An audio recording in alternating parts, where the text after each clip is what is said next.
How are you? I'm good. Good. Is this your first time in Baltimore? Yeah, it's my first time in Baltimore. And you've seen the hotel? Mm-hmm. Yeah. And the convention center? I went down to the riverfront. It was really that's nice. nice. Down there too. Yeah. The harbor. Yeah. The harbor, right? Mm-hmm. It's beautiful. So let's just talk a little bit about some things you've done. Mm-hmm. So you were in One Tree Hill. Yeah. It's Felix. Mm-hmm. So what was that experience like? It seems like you guys are like one big family, and it was this hit show that not many people get, and you were a part of it. Yeah, One Tree Hill actually. I gotta face you a little bit more. Okay. It's like, so One Tree Hill was at the time it was the #1 teen drama show on the CW, which was the WB at the time. And going on that show changed my life, first off, and second, it was just an amazing experience to like elevate my career as an actor. When I got on Power Rangers in 2000, it was a great platform, but it wasn't really taken seriously in the Hollywood industry. So when I got something like One Tree Hill, that gave me a little bit more credibility to do more, films and TV shows in Hollywood. Yeah. Then you mentioned Power Rangers. So a lot of people know you. I mean, Power Rangers has a huge fandom. It's crazy. So how is that when people come up to you and they're so excited because you're their favorite Power Ranger? What is that feeling? Yeah, it's a cult following, and appreciate you guys for sticking with this universe. I think it could be, in my belief, the next I wouldn't say the next Marvel, but I feel like if it's done properly in the next 15, 20 years, we could have movies that Marvel and DC are having if we evolve the universes. I was doing more research. I've been doing a lot of research on the Go Ranger and the Sentais and the Zoo Ranger, all the stuff from Japan and how it evolved to where it is now. Only because I'm writing my own story from my character's perspective that I want to produce and possibly be at home on Netflix as an original series on Netflix. But just it's people like us that want to take that brand to the next level, and I think it's been a great thing for the fans. A lot of our fans, like my brother who has shaken baby syndrome.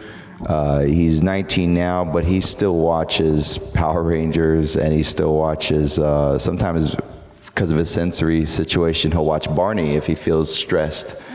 And it's stuff like that that a lot of my fans have come up and said, thank you for saving me, thank you for impacting me in my childhood and teaching me the things that I need to learn as a man or woman in life. And I think that's amazing that they've pulled from our show to be a better person.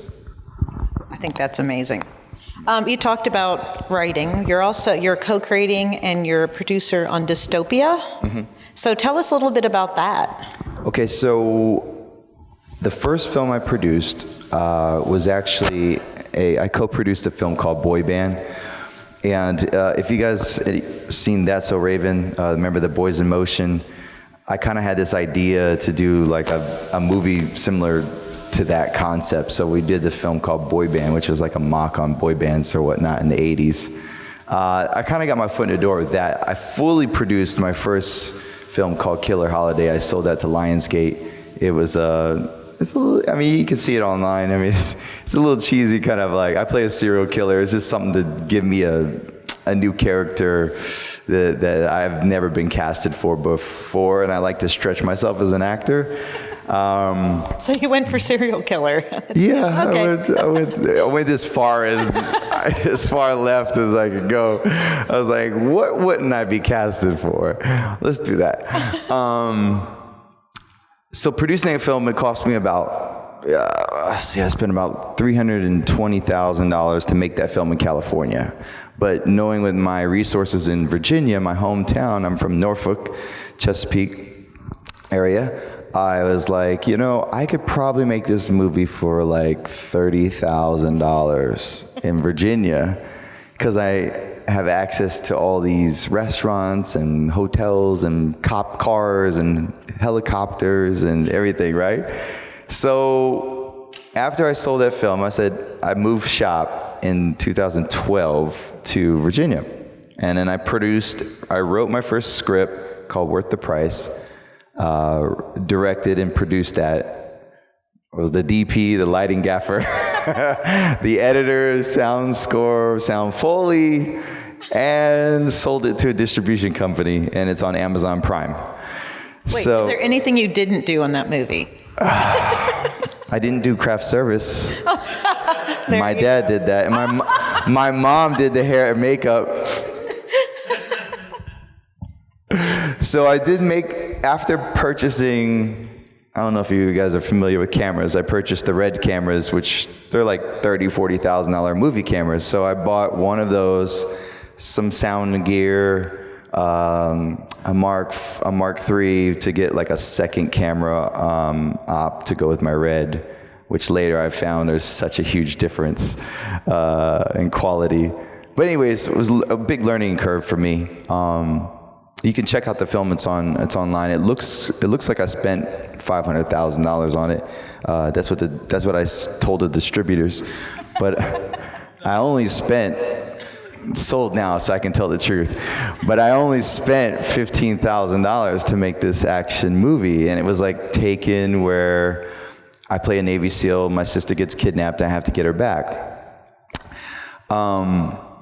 But that was a great learning experience. The bad guy in my movie, him and I were sitting in a hotel at Richmond Comic Con, actually, and I was like, I have this kind of end of the world apocalypse idea, and he had one too, and that's where the birth of Dystopia came from. So we wrote that, got that produced, had Michael Madsen from Reservoir Dogs, Al Sapienza.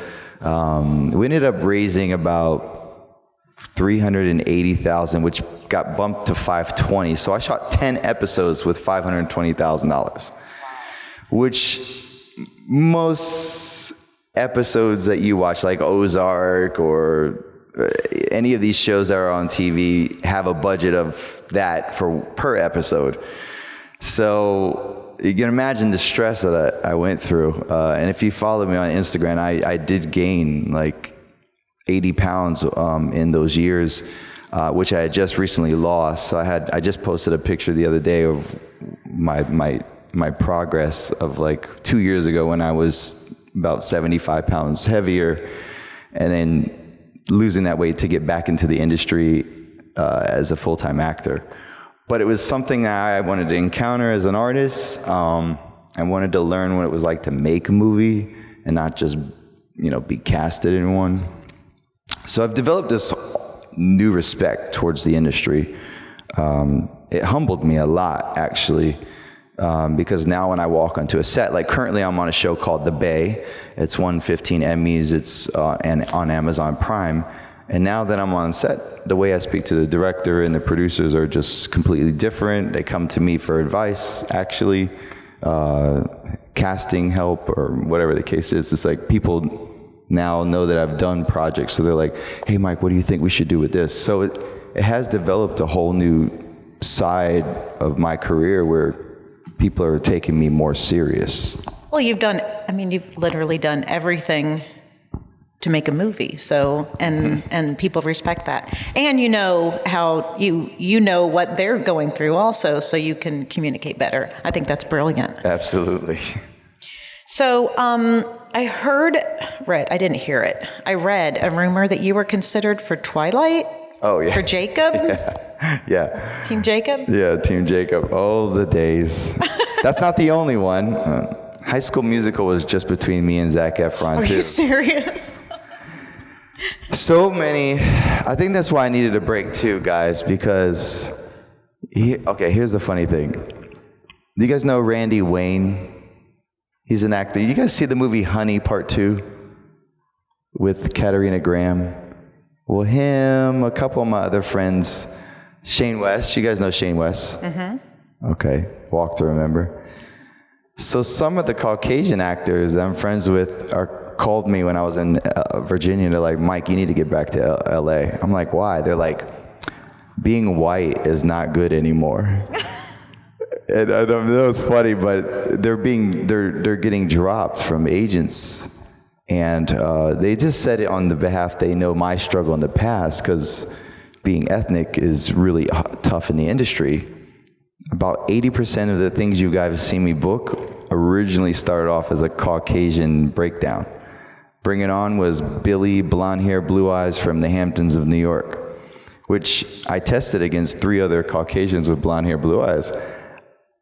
But I got that one out of like the thousands that I didn't get. And then they changed your name to Penn. Now I'm Spanish and all this other stuff. So even One Tree Hill was like that. Originally they were looking for Italian, which, you know, his name, the breakdown was Italian. His name was Johnny. And when I got the role, they changed it to Felix, and now I'm Spanish. And then they had to find a Spanish-looking sister to play my sister and everything.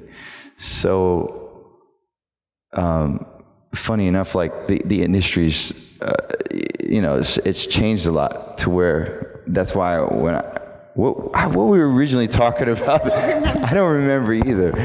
But the industry has changed a lot to where that's why I moved back. I forgot why we got on that tangent. Twilight. Oh, thank you. Yeah. Thank you. Thank you for listening. Sorry. So Twilight was one of those things too, where that role actually had nothing to do with race at the time. It was just there was a little kid that walked into my agency. His name was Taylor Lautner, and he was right off of Shark Boy, Lava Girl. And my agent picked him up, and everyone would call him Little MC and Little Michael Copon. And I thought it was cute too, until one day he took my position. So it's always cute until they take your money. Originally, I was casted for Twilight. The director, Catherine, and the production thought I would be a little too old at the time to play the older Jacob Black. My agent then suggested, well, we do have another guy that looks like Michael that could play the younger version, and we could pull Michael in on the new moon. Well, the director, Catherine, got fired after the first film. So the new director that came in didn't know me, didn't care to meet me. So in Hollywood, that's not a good thing, because they now decide what they want to do, and that's just how it is. You deal with that on a TV show to TV show, like on One Tree Hill, you have a different director every week, and they're known directors, so they come on strong, and they might be telling you, I want you to do this, and I'm like, my character wouldn't do that. And they're like, and you gotta, you know, and then the next director, the next episode is a whole different thing. They're like, I want you to do this. I'm like, but my character doesn't do that, you know? So it's just funny that, like, directors are they're the storytellers of that particular movie or show or whatever it is. And if it works in your favor, it works in your favor. If it doesn't, it doesn't. Yeah. So when did you know this is what you wanted to do, that you wanted to act and be in movies? And I knew when I booked Power Rangers. Yeah. I turned down, so I was 17 when I moved out. I turned down a full ride football scholarship to Virginia Tech. Wow. I played high school ball with D'Angelo Hall. He plays for the Redskins. And James Anderson on the Panthers was my outside linebacker. Daryl Tapp on the Seahawks. He was my DN. Chris Crocker was the quarterback prior to me. He played for Cleveland. I think he's now on the Falcons, free safety. I have about 8 friends in the NFL that I played high school football with. So I played quarterback. I had a full ride to play at Virginia Tech. It was a time when Michael Vick and Marcus Vick were there. So for me, it was like sit on the bench or go to Hollywood, because there's no way I was going to beat Michael and Marcus Vick. I mean, in college, they were just phenomenal, you know? And so I kind of have the Dean Cain and The Rock story, where I was a football player and I just took that energy and got into Hollywood. So I moved to LA. I slept in my 1982 Toyota pickup truck. I had a twin mattress I picked off the side of the road in Beverly Hills. It was clean though, because I picked it off in Beverly Hills. It was like a brand new mattress, like for free. And I'm like, oh, I'm picking that thing up. And the funny thing, the print on the mattress had Williamsburg, Virginia.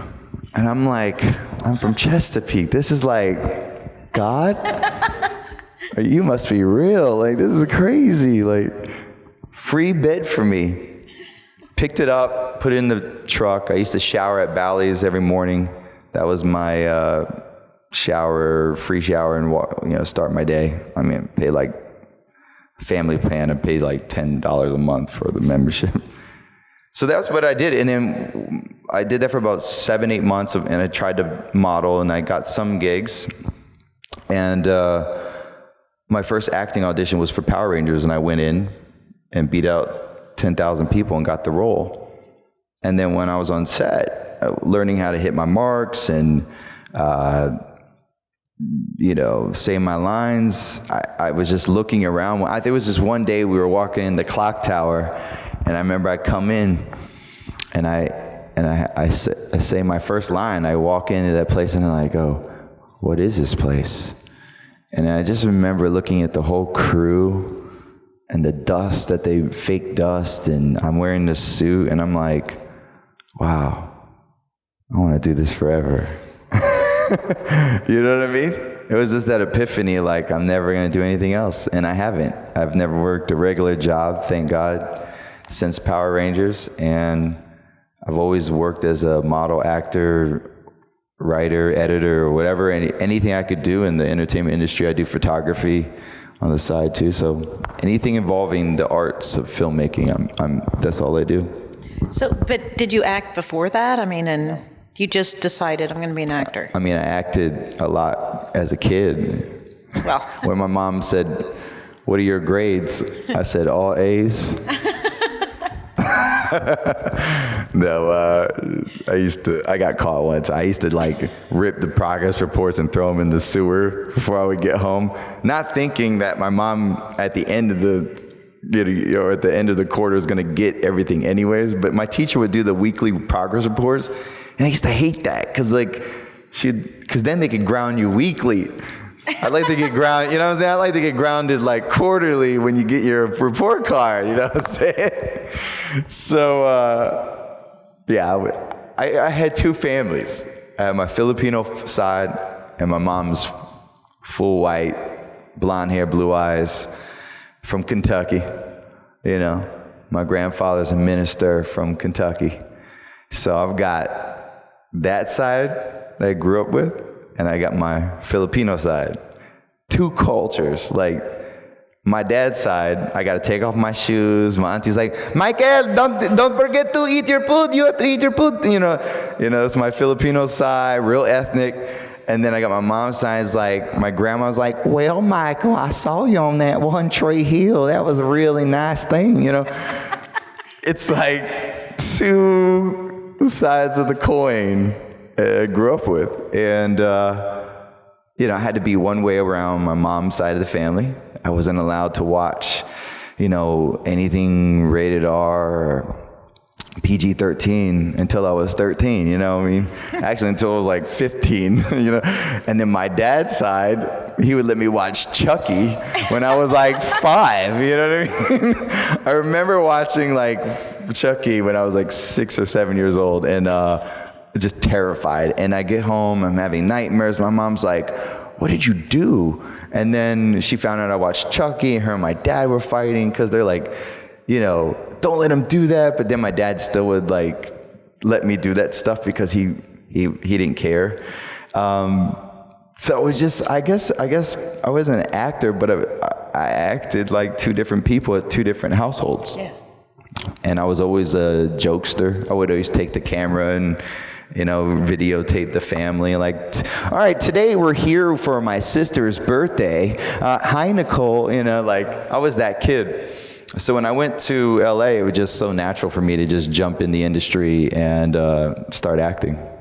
You have that personality. But I did learn. I do encourage you, if you want to act, take it serious. I did take the Meisner technique, which I highly recommend, and I'm writing a book on film acting currently. So it's just my perspective. I'm not saying it's the way. I'm just saying it's how I've built success in my career. You've done well. So, so then you were in 2005, maybe? You did, but Can They Sing? Oh, yeah. So tell us about that. So, okay. I've always wanted to be a singer. I started practicing singing when I was like 18, 19, and people would literally be like, shut up. Like, stick to your day job. I'd be on this, if you ask any of the Power Rangers, they'll tell you Mike would sing on set and we would tell him to shut up. Like, Aaron Cahill, all of it, like, Mike, stop.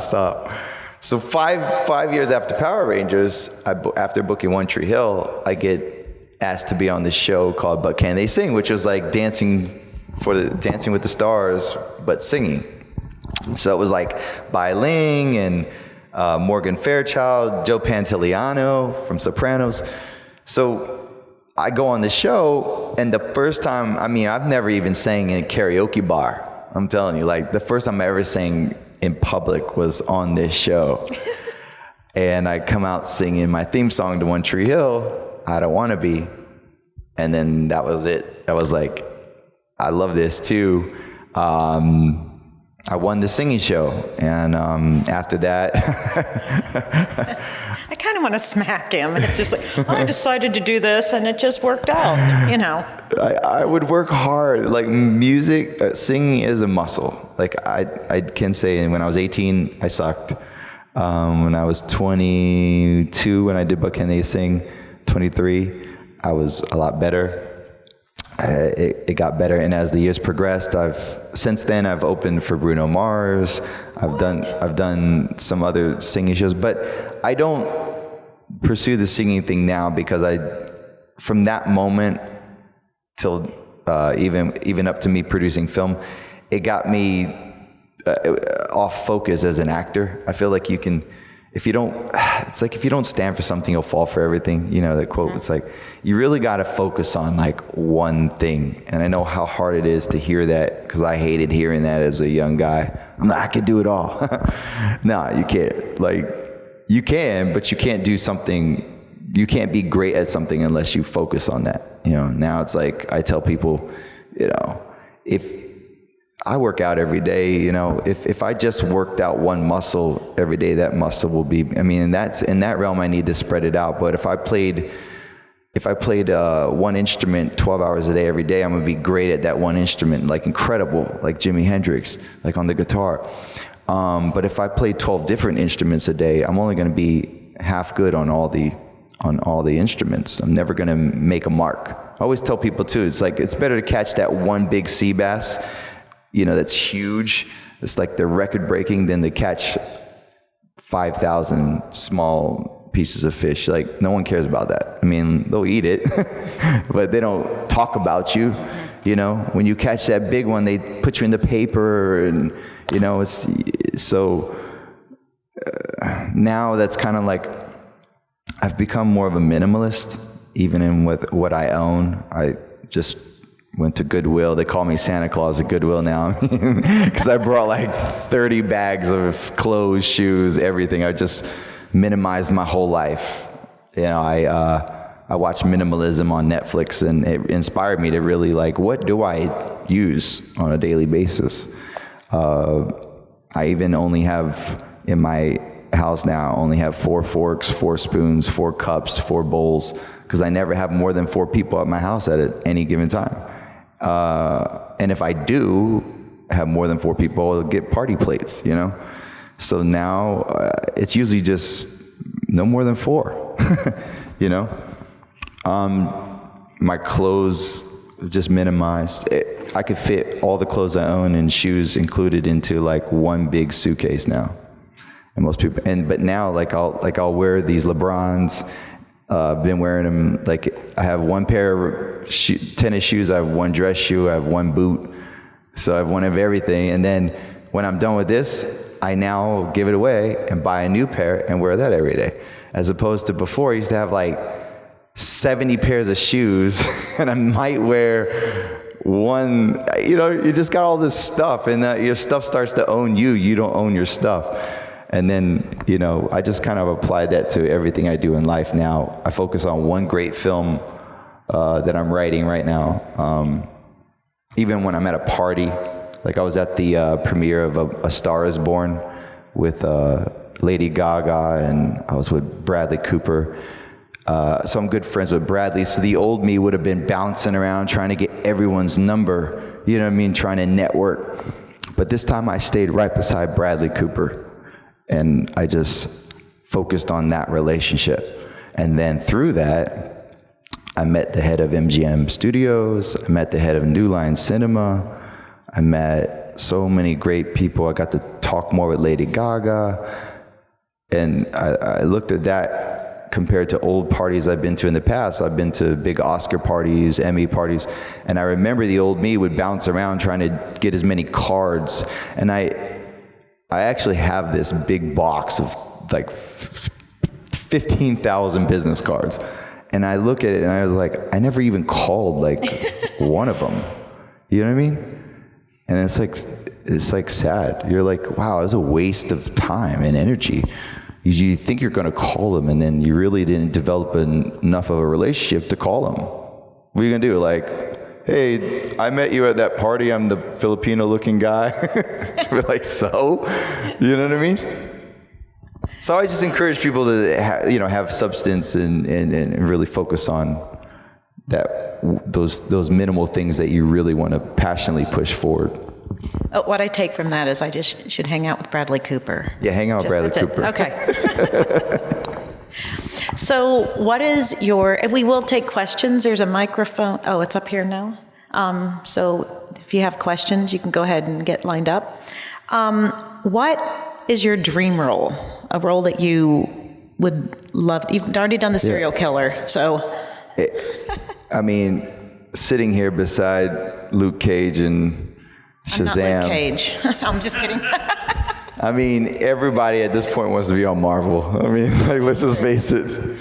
If you're on Marvel, it's your career is just set for life. I want to be Namor, the submariner.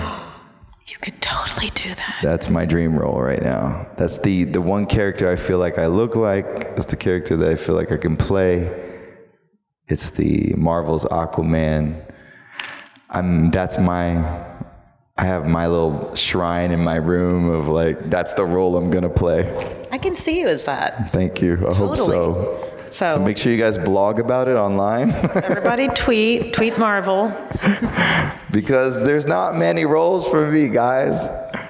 I can't be Captain America. I even auditioned for Thor's henchman. Do you remember I tested for the role. And here's the funny thing. I'm going to tell you, do you guys know the rapper Exhibit? Okay. So Thor 1, 2, his main henchman, the Asian guy in the movie, right? So he wasn't even in the room, guys. I'm telling you, like when you audition for a Marvel feature, you have to have like a password to even get to the script.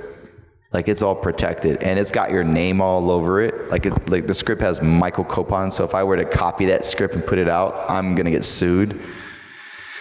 So everything, you sign an NDA before you even audition. It's crazy. Marvel's got their thing a lot.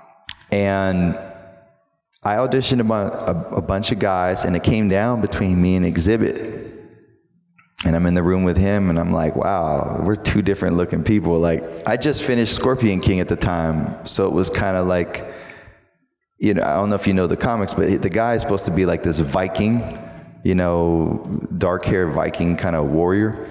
And they were either going to go ethnic with him or me.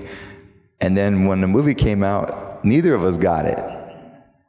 And that guy, I think it was more for like, I don't know. But anyways, it was just funny. I auditioned for that, but I don't got many options. So when I was doing more research and through the Comic Con, someone mentioned Namor, and I looked them up, and I was like, oh my God, I can play this guy. You can totally play that. So I'm really hoping to do that. So. Now I'm going to go tell the Marvel people. Yeah, please. Question. Hi. I was at Morphicon out in Los Angeles. I was out there. They're doing the stops along throughout the next year. They're doing the mini Morphicons. I'm just wondering if you're planning on being a part of any of those. And second part, sorry. No. Also, what's it like being like at a Morphicon where you've just got like all those crazy fans that are just like obsessed with the shows that you did and stuff like that? You know, we all love Morphicon. Like, if you guys weren't at Morphicon, like, it's crazy. It's like 25,000 Power Ranger fans. Our panels are huge. When we travel, we have such a cult niche following that most of our panels, I mean, I was in a panel with Austin St. John in New Mexico, and we had 2 people, and he's the original Red Ranger. But it's just, at the end of the day, we've had thousands of people, and we have 2 people. We treat it all the same. We have a cult following, and you guys are there for us till the end, and we love that. Meeting everyone at Morphicon was just, it's always great. I can't wait to see it grow. I think I'm going to be at the one in Pasadena, Texas with JDF. Him and I have become closer friends, and I'm excited to see what he's doing as a producer on these Morphicon Express shows, because it's better to have separate shows for the Power Rangers. You know, that way because it is such a cult following. I mean, I do One Tree Hill cons too, which is a cult following, and same thing, just 6,000 dedicated One Tree Hill fans are at that con. And it's like when I have my panel, like I have pictures of it'll be this whole room just to hear my panel. And it's crazy because they just eat up One Tree Hill.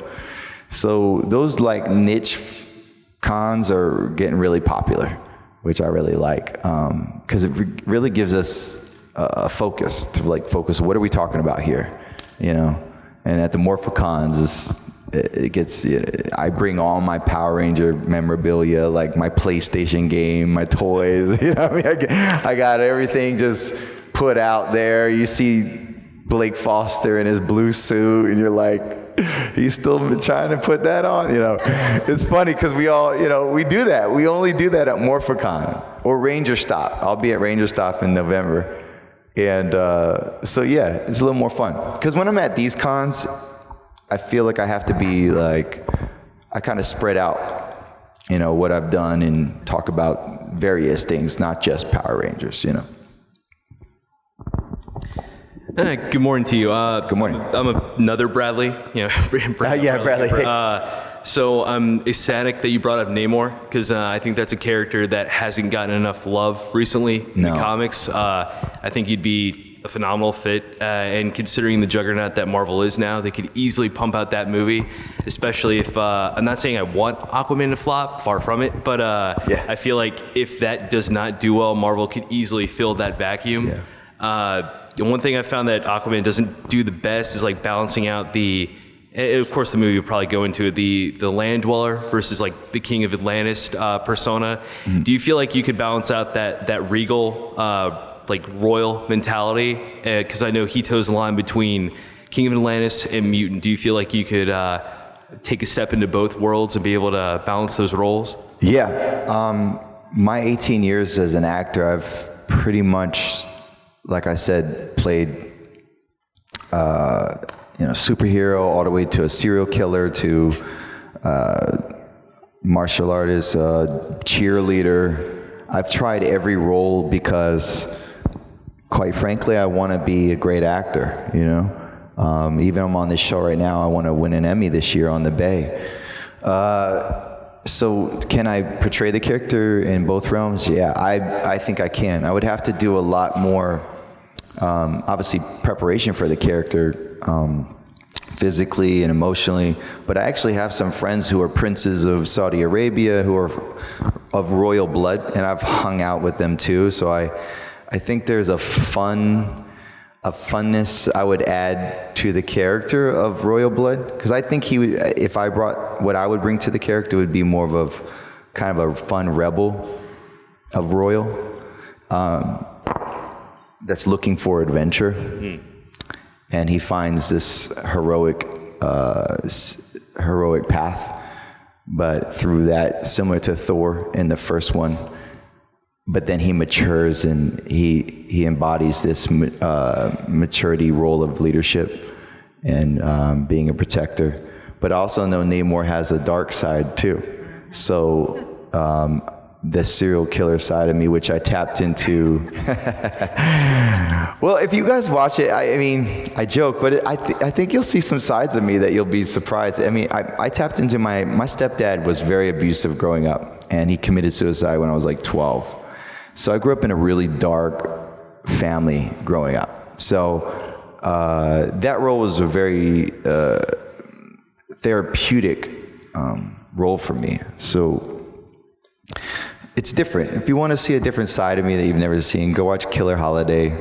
The movie's like, but I think you'll enjoy watching me play this character. It's a different side of me. I'm not saying it's Oscar winning. I'm just saying it's not Michael Copon that you've seen in anything else, you know? But again, it's not popular, so people don't watch it. So you wouldn't know unless I told you to, you know what I mean? So even though Time Force was your first project, you had the benefit of having actors around like Vernon Wells and Evan Lawrence Albert. Talk about actors from whom you learned the most of early in your career. Learned the most from, I should say. That's a good question. I guess. Trying to think. I think the person that impacted me the most was when I got on One Tree Hill, Paul Johansson. He played the dad of Chad Michael Murray, but he's been in so many things. And Moira Kelly, she was great too. There was just a lot of you don't, unless you work with unless you get on set, you don't get to watch these people do their work, you know. Because prior to One Tree Hill, I only did Power Rangers. And Vernon Wells was pretty decent too. I mean, but even him, he didn't even want to get into acting. I don't know if you know his story, but he like kind of fell into it. But he's still a good actor. He's still a great actor. But I think in terms of like, wow, that guy is good. It was like watching Paul Johansson work, and he's really into like poetry, and he like inspired me on a lot of realms, like in terms of how he approaches his character. Oh, I know who inspired me the most. Efren Ramirez. He played Pedro in Napoleon Dynamite. And you may laugh, but this guy, really go look up this guy's career. He is the Spanish Johnny Depp. Like, no, he's so underrated. For him to even play a role like Pedro, but if you watch him in so many other movies, he was in Crank, he was in all these other movies. His protocol and like how he approaches film is just genius. Like, that guy works. I walked into his dressing room and he had like this diagram, like timeline of his character mapped out like it was a crime investigation scene in his trailer. And I was like, what is this, dude? He's like, oh, this is my character.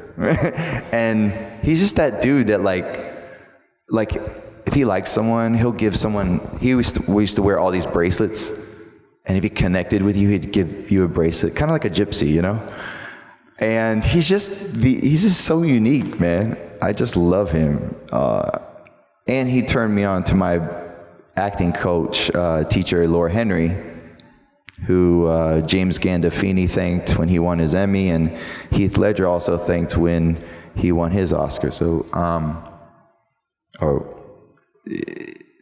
Laura Henry, she pretty much changed my life as an actor. She teaches Meisner, and just her way of teaching it is just so different.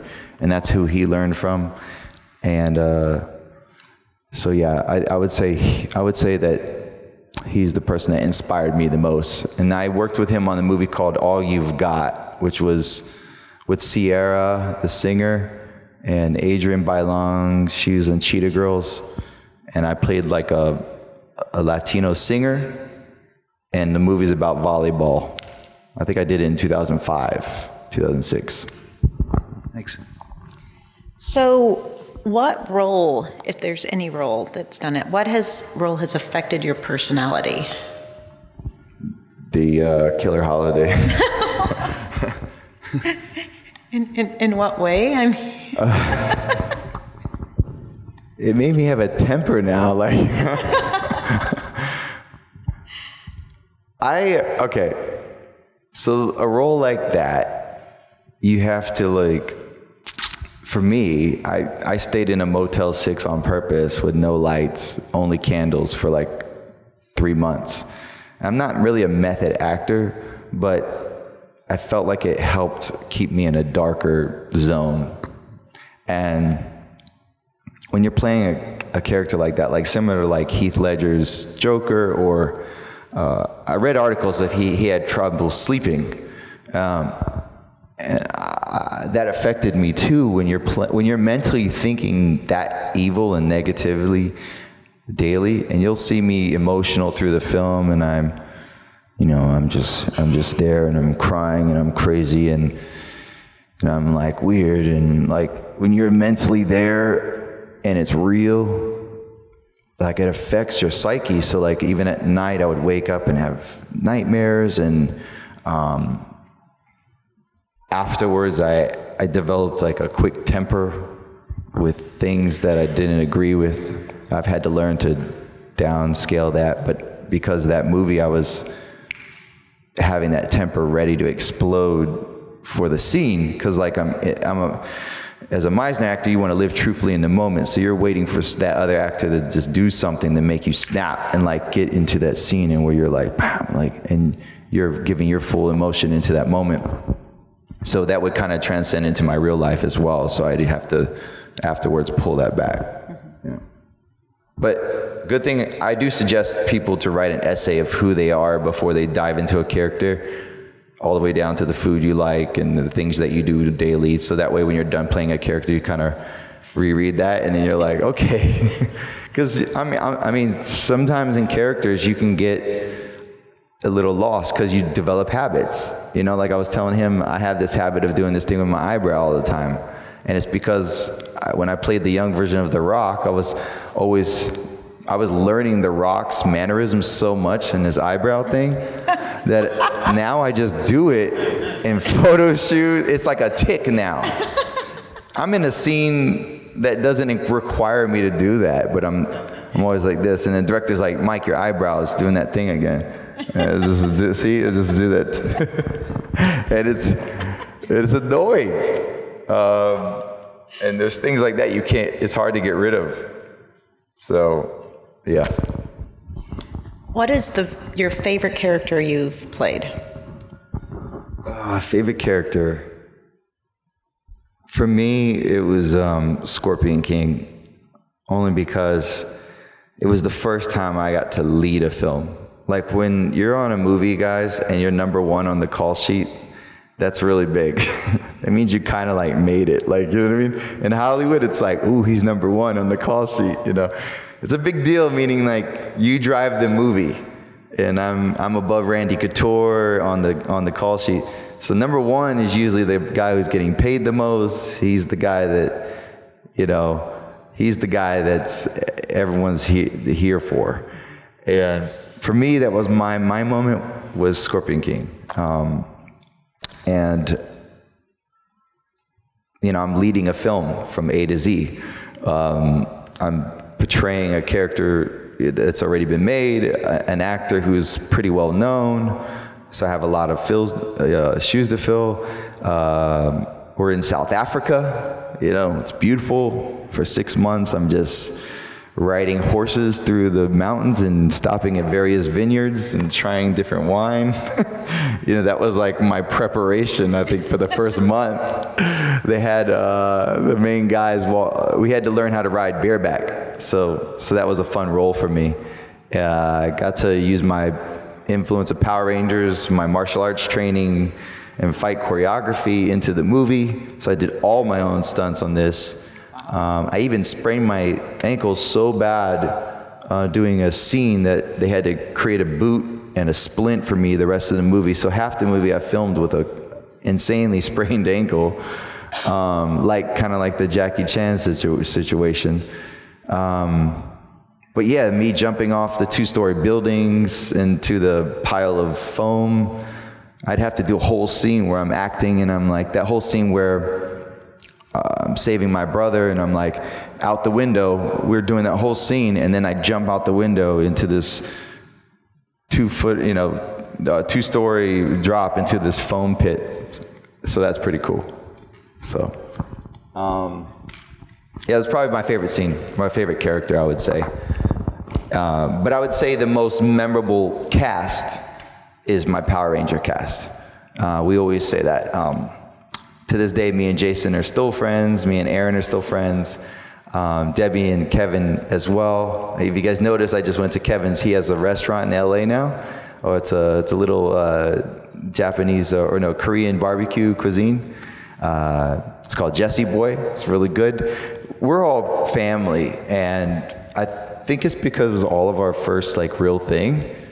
But we're also the only cast out of all the seasons that really stuck together. So if you were at Morphicon, you notice we were the only cast that had all 6 Rangers and all bad guys. We had Rancic Nadira, Frax, what's the frog's name? Dang, I feel bad, everyone forgets him. Gluto. Anyways, we had the whole, and Circuit, our robot, the voiceover of Circuit. So we had all our bad guys. So we had the whole row at Morphicon. And to find out, as you guys know as fans, we were the only season that was Emmy nominated other than the original. And we were the only season that was possibly going to go another season and have a film schedule that wasn't a TV episode turned into film. We actually had a film that was supposed to be planned, and then something happened and it just didn't work out. So it was a big year for us. If they asked us all to come back, we all say we would, Okay, well, we are actually out of time. So please go and visit Michael at his booth, and pictures and autographs, and let's give him a huge round of applause. Thank you. Thank you so much. Thank you, guys. If you want to keep up with me, I'm on Instagram, just Michael Copon. It's like coupon without the U. Thanks for watching all the way to the end. You can subscribe here to subscribe to the channel. There's more videos off to the left. Mr. J says, don't forget to ring that bell button for more notifications.